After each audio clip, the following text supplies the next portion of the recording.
Good morning, students. I hope that you have finished the last homework. First, you take out your copy and pen, then you will start the video. First, you pause the video and you take out your copy and pen. Now you see chapter 3, playing with numbers. I continue this chapter. You see exercise 3.5. First, you see some rules before solving the exercise 3.5. What are the some special rules? You see, first, if a number is divisible by another number, then it is divisible by each of the factors of that number. A statement is clear. I read again. If a number is divisible by another number, then it is divisible by each of the factors of that number. For example, you say, let a number 24 is divisible by 8. It is clear? 24 is divisible by 8. Then 24 is also divisible by the factors of 8. How many factors of 8? You see, 1 is the factor of 8, 2 is the factor of 8, 4 is the factor of 8, and 8 is the factor of 8. So 24 is also divisible by 1, 2, 4. And it is also divisible by 8.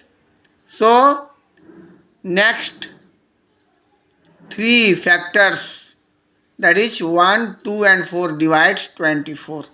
So this concept is clear. Now you see the second concept. If a number is divisible by 2 co-prime numbers, then it is divisible by their product also. Co-primes are clear. 2 numbers are co-prime if their common factor is only 1. When 1 is a common factor of 2 numbers, then they are said to be co-prime. So if a number is divisible by 2 co-prime numbers, then it is divisible by their product also. From example, this concept will clear. 60 is divisible by 3 and 5. 3 is a prime number and 5 is also a prime number. And the common factors of 3 and 5 is 1. So 3 and 5 are co-primes. Which are co-primes? It is clear. 60 is also divisible by their product, that is 3 into 5 is 15. 60 is divisible by 3. 60 is divisible by 5. So 60 will also divisible by their product, that is 3 into 5 is equal to 15. But the condition should be that both numbers will be co-prime. You always remember it. Next, if 2 numbers are divisible by a number, then their sum is also divisible by that number. If 2 numbers are divisible by a number, then their sum is also divisible by that number. For example, 16 and 20 are 2 numbers and both are divisible by 4. 16 is also divisible by 4. 20 is also divisible by 4. Then their sum, what will be sum? 16 plus 20, that is 36, is also divisible by 4. So I hope that this concept is also clear. Next, fourth, if 2 given numbers are divisible by a number, then their difference is also divisible by that number. If two given numbers are divisible by a number, then their difference is also divisible by that number. You see, understand with the help of example. Let 35 and 20 are divisible by 5. 35 and 20 are divisible by 5. Their difference, that is 35 minus 20 is equal to 15, is also divisible by 5. So I think your concept is clear. Next question, you see how we find the prime factors. For example, we take a number 2. 2 is a composite number. Now how we find the prime factor of 24?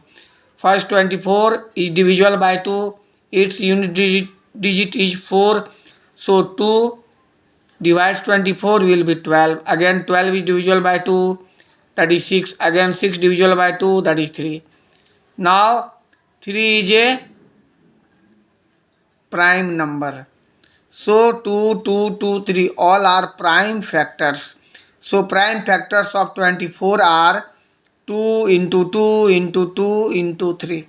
NVQ, and you can write in the form of to the power 3 into 3. 1, 2, 3. So to the power 3 into 3. So prime factor is clear. Now you see how we make a factor tree. Suppose first we take a number 90. 90 is a composite number. First you write their two factors 10 and 9.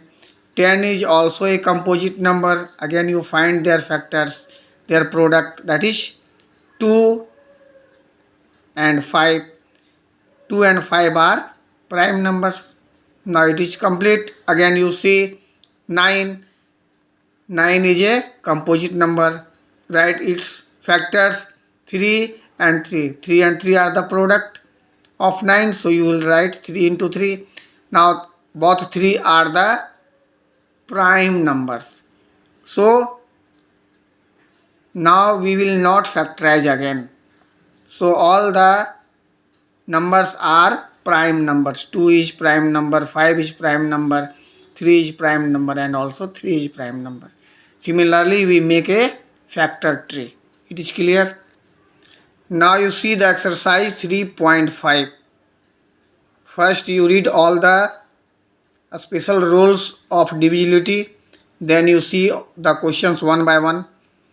If a number is divisible by 3, it must be divisible by 9. You think any number is divisible by 3, then that number will be divisible by 9.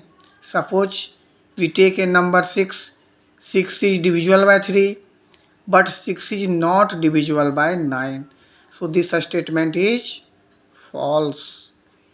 If a number is divisible by 9, it must be divisible by 3. Again you think a number. Suppose 18 is divisible by 9, then 18 is also divisible by 3. So this statement is true. A number is divisible by 18 if it is divisible by both 3 and 6. First you think a number divisible by 3 and 6, then they will also divisible by 18. Suppose 12 is divisible by 3, 12 is divisible by 6, but 12 is not divisible by their products 3 into 6. So this statement is wrong because 3 and 6 are not a co-prime according to rule 1. Next, D. If a number is divisible by 9 and 10 both, then it must be divisible by 90. I explained about this. 9 and 10 are co-prime and 90 is divisible by both 9 and 10. So 90 is also, so the number is also divisible by their product, that is 9 into 10. is 90. So this statement is clear. It is true. If two numbers are co-prime, at least one of them must be prime. It is not necessary. Both number may be composite, but they will be co-prime. So it is clear. And this statement is false. All numbers which are divisible by 4 must also be divisible by 8. Suppose 12 is divisible by 4, but 12 is not divisible by 8. So this statement is wrong. Now you see the question G. All numbers which are divisible by 8 must also be divisible by 4.